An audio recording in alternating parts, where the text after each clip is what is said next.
What's up, everybody? Welcome to Mystics MMOs. I'm your host, Mystic Raven. Okay, by request, we've resurrected the DK Healer. And with that being said, I'm going to introduce you guys to my Meld build. Okay? So, DK Healer. Not a lot of players play DK Healer. But DK Healer is a very underestimated, strong healer. With that being said, let's go ahead and get into the sets, the skills, and how we break this down. Seeing is believing, and after the video footage, if you ain't seeing, then you never, ever will believe. Keep your eyes shut if you're in denial. Because I prove. Alright, getting into it. Okay, this is a 6-1 config. We're running, let me see, yeah, 6-1 configuration. 6 light, 1 heavy. Okay. Since the changes, I have abandoned Ellie Drain. Now, it's very important because I'm going to be using the VAT Shrain Restoration Staff. Now, this is going to be glyphed with weapon damage and be powered, which is going to be increasing my healing done by 9%. Now, what's the staff do? Now, do you need to get perfected? Do you need to go in vet and get perfected? No. Do you need to get this staff? No, you don't, but if you do not acquire this staff, you will still use Ellie Drain. And you will just use an all rooms restoration staff in its place. Okay? So heads up. Or you can use Spell Power Cure in place of all rooms and keep that static. Those are choices and options. So what's the staff do though? Casting Force Siphon on a target within 15 meters of you causes a surge of magical energy to tether between you for 10 seconds. While the tither persists and you remain in range, you and allies in the tither restore 175 magicka and stamina every second. This effect can occur once every 10 seconds. Now, here's the kicker. Now, I'm going to put on the Ellie Drain just to show you here, or just to, it applies magic, minor magic steel. And a lot of healers use this because of the breach, but tanks taunt applying major breach. So it becomes literally that element of Ellie Drain is pointless. It's pointless, literally. So the only benefit you're going to get is the minor magic steel, which is 168 every second. Now it's for 20 seconds, but let me reintegrate what the staff does. 168, only magicka. 175, magicka and stamina. But there's even a better kicker, because I'm using Siphon Spirit, which is the morph. And this also applies the minor magic steel. So they're getting the 168 on top of the 175. They're getting more resources with this staff. And on top of it, the Siphon Spirit also applies minor lifesteal, which is another healing effect. So minor magic steel and lifesteal. So you're getting 2 effects, 1 staff, Ellie Drain out the window. Bye. See ya. Peace. I won't miss you. Now, will every configuration for every healer utilize this configuration? No. But for a lot of configurations, this staff is very nice. So I do encourage players to try to acquire it through normal. And then if you want to challenge yourself, then go for vet and try to get the perfected. Okay. Now we're going to be using Alrum's lightning staff. And Alrum's we're pretty familiar with. It adds magic recovery, the minor Aegis, which reduces damage to us and our team members by 5%. Also gives us another 127 magic recovery, which is really nice on any healer, but very much appreciated with the DK healer, because DK healers lack recovery. Casting abilities that leave a effect on the ground in combat will create a circle of might for 5 seconds. You and your group members in the circle, they have to be in it, gain major courage for 20 seconds, increasing your weapon and spell damage by 430 for 20 seconds. So they need to be in it to acquire it, but then it applies for 20 seconds. This effect can occur every 10 seconds, so it's a great set. Spell Power Cure does the same thing. So if you didn't want to use Alrum's and you wanted to use Spell Power Cure instead, you could, but you wouldn't use the Bat Shrine. You would just use a Spell Power Cure Healing Staff, Spell Power Cure Lightning Staff, and replace the Alrum's. Okay? So heads up. But it's just putting it out there. Sentinel. I've used Sentinel since I've seen it on a lot of my healers. We're pretty much familiar with it, but you'll notice that this head is heavy, but it's infused max health. Now I'll get into that a little bit, but you really do want to put health on the DK, on the head. It's one of the bigger pieces. It's infused. All right. What's it do? Adds 4% healing done. When you heal yourself or an ally, you summon a Dwemer Spider that heals for 1,427 health and restores 125 magicka and stamina to you and your allies within 5 meters every second for 8 seconds. So that stacks with the VAT. You guys get it? So I'm using a double, not just magicka, but stamina resource pool as well. Really, really nice. Now, Alrum's Jack Divine, max magicka. Sentinel, Light Pauldrons, Divine, max magicka. Sash of Sanctuary. Now, I don't use Sanctuary on every healer, but for the DK, it's detrimental. Especially if you're going to run trials. And yes, this can run trials. It's configured for any content in the game. I'm using a trial set and I'm using an amplifier set.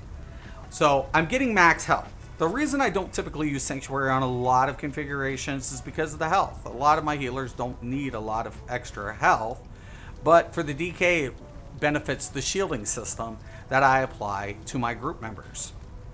Now, this is also adding an additional 4% healing taken. On top of the scent, we're getting 8% for us and our teammates for healing taken. Now, I'm a Dunmer, but if you wanted to go with, you know, a Argonian, you could. You would just go ahead and treat the jewelry different, and I'll get to that in a second. But Sanctuary increases your healing received by 10% for you and up to 11 group members. Now, see, DK healers is one of the actual weakest healers. But when you add the set, it makes up for that significantly. And that's why I love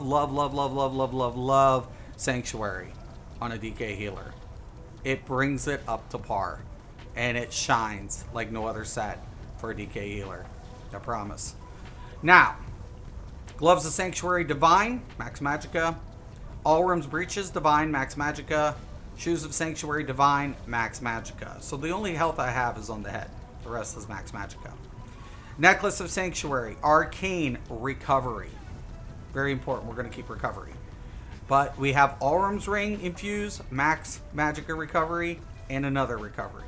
I want to keep a little Max Magicka. I could have gone 3 recovery, because recovery is very important because, once again, DKs lack a lot of resource management.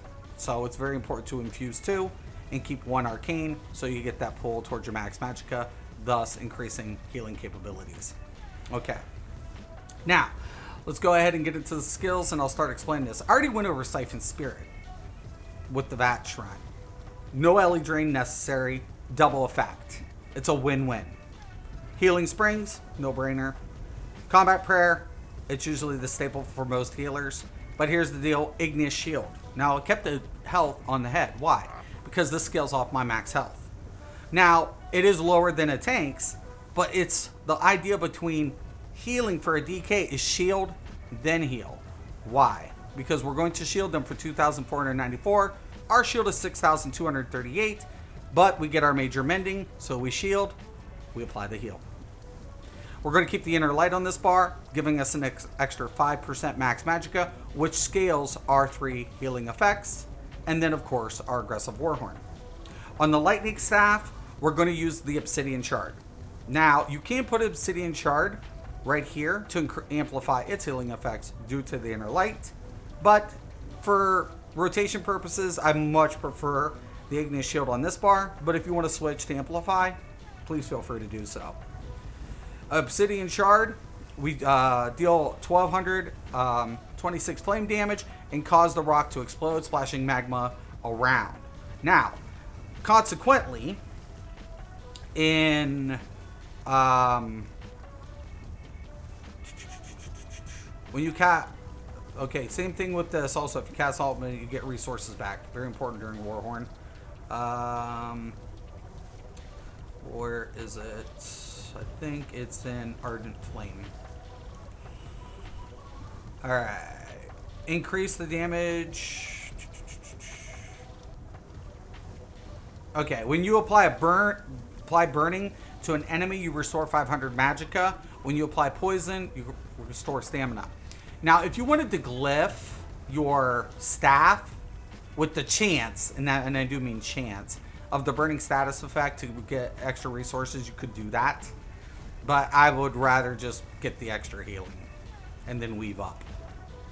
That's me, though. But I just did want to point that out. Now, Cinderstorm. Cinderstorm is like a Healing Springs, except we're not getting Magicka recovery, but it does slow the enemies down that are inside the circle.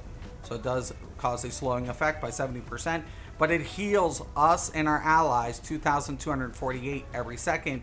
And this is very expensive, 5,000 magicka. Recovery is very important on this build, but consequently, it does activate are Alrums. And the nice thing about it is I decide the placement. So wherever my teammates are, I can be in the safe distance and apply it, and they'll get the buff. Wall of Lightning, very important why I always stay with the lightning staff. Unstable Wall of Storms has a chance to apply off balance. Off balance applies minor vulnerability, thus increasing DPS. I always stay lightning staff with my healers. So it is very, very important. There is sometimes you can, if you're running in a trial scenario and one healer has this, you can do that, but keep in mind, my lightning staff is charged for a reason. It's because I want that to apply the off balance so my DPS can benefit and get more damage output. Okay? Energy orbs, no brainer, great hot. It floats, they hit it, they restore even more resources on top of what we're already giving them. Then, of course, we have the Cauterize, which is a nice set and forget. Plus, this also applies our Major Prophecy as well as the Inner Light. So the only pot you're really going to need is, of course, your spell power pots. And then, of course, on this side, I use the Reviving Barrier because guess why? It scales the max health. I got a little bit more health because when we take a look at my stats, we're looking at 25,000 max health. Max magic is 32. Recovery is 23 until we drink our pot. Once we drink our pot, I'm just using a junk pot. Almost 3,000 magic recovery per second. So you don't need to panic. You have enough recovery to sustain. Okay? I promise you, I'll never lead you guys wrong. And those are pretty much the abilities, the setup, and the skills. Now, the thing about it is for DK healing, it's all about timing. Getting familiar with the mechanics, and then when you apply that shield, you throw the heal. Apply the shield, throw the heal. Apply the shield, throw the heal. And then, of course, we pot up, we get it, and then we're going to weave. Now, the lightning staff does have the glyph of weakness. Now, tanks usually are going to apply this anyways, but it only lasts for X amount of seconds for them, X amount of seconds, and usually when you see the icon and you get familiar with it, you can continue to debuff, keep the debuff applied more frequently, especially in 4-mans. So we went ahead with the weakening enchantment, and of course we went with the power enchantment. I love the DK healer. And I do encourage you guys, if you're going to enjoy DK Healer and you want to take advantage of its full potential, become a member and check out the next video where I'll show you how to allocate the CP system. As always, I'm Mystic Raven. This is Mystic's MMOs. Have a nice day.